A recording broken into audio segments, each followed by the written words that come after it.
Federal തത്വങ്ങൾ അടിയറ വച്ചു എന്നുള്ള ചില സംശയങ്ങളുണ്ട്. അത് തെറ്റാണ്. ഫെഡറൽ തത്വങ്ങൾക്ക് വേണ്ടിയുള്ള പോരാട്ടത്തിൻ്റെ ഭാഗമായിട്ടാണ് ഈ തീരുമാനം.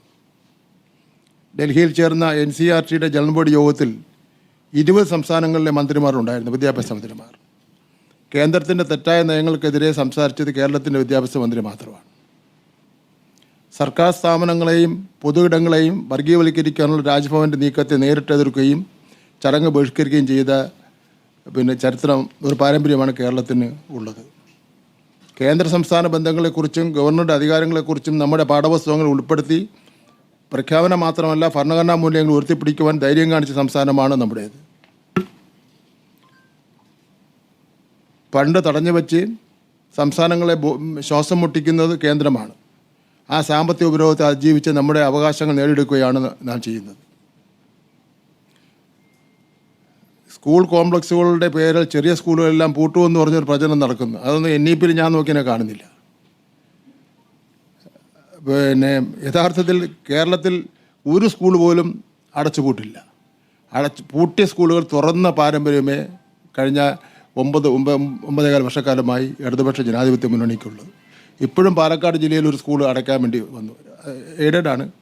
എയ്ഡഡ് സ്കൂളാണെങ്കിൽ പോലും അടയ്ക്കാൻ പറ്റില്ല എന്നുള്ള നിലയിൽ തീരുമാനിച്ച് എന്നെയും രാജേഷ് മന്ത്രിയും ചുമതലപ്പെടുത്തിയിരിക്കുകയാണ്. അത് തുറക്കുന്നതിന് വേണ്ടിയുള്ള നടപടി സ്വീകരിക്കുന്നതിന് വേണ്ടി.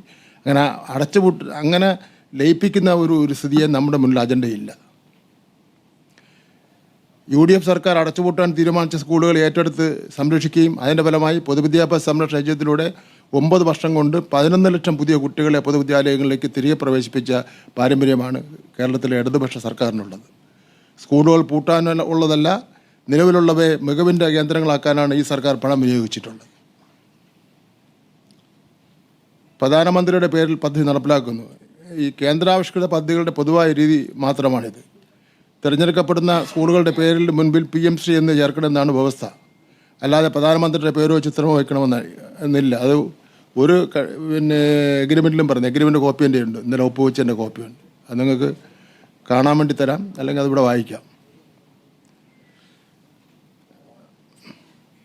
ഇപ്പോൾ തന്നെ ഉച്ചഭക്ഷണ പദ്ധതിക്ക് PM പോഷൻ എന്നും ഉന്നത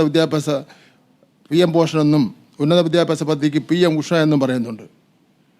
നമുക്കത് PM ചേർത്ത് കണ്ടുകൊണ്ട് ഉടനെ തന്നെ കോടിക്കണക്കിന് രൂപ തരേണ്ട പ്രോജക്റ്റ് വേണ്ട, തിരിച്ചെടുക്കണമെന്ന് പറയാൻ വേണ്ടി പറ്റില്ല.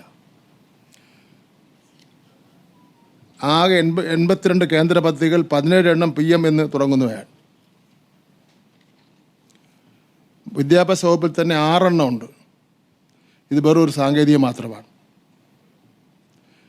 അതിൻ്റെ പേരിൽ നമ്മുടെ 40 ലക്ഷം കുട്ടികൾക്കുള്ള ആനുകൂല്യം നിഷേധിക്കുന്നതിന് കുറ്റകരമായ പ്രശ്നമായി മാറും. RSS അജണ്ടകൾ വിദ്യാഭ്യാസത്തിലൂടെ നടപ്പിലാക്കാനുള്ള കേന്ദ്ര സർക്കാരിൻ്റെ നയങ്ങൾക്കെതിരായ കേരളത്തിൻ്റെ പോരാട്ടം തുടരുക തന്നെ ചെയ്യും.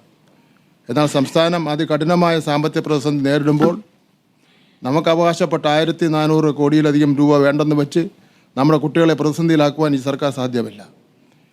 PM-ശ്രീ ധാരണാപത്രത്തിൽ ഒപ്പിടുമ്പോഴും കേരളത്തിൻ്റെ പൊതുവിദ്യാഭ്യാസത്തിൻ്റെ നട്ടെല്ലായ മതനിരപേക്ഷ ജനാധിപത്യ ശാസ്ത്രീയ ഉള്ളടക്കത്തിൽ ഒരു വിട്ടുവീഴ്ചയും ഉണ്ടാകില്ല എന്ന് ഞാൻ കേരളത്തിലെ ജനങ്ങൾക്ക് ഉറപ്പ് നൽകുകയാണ്.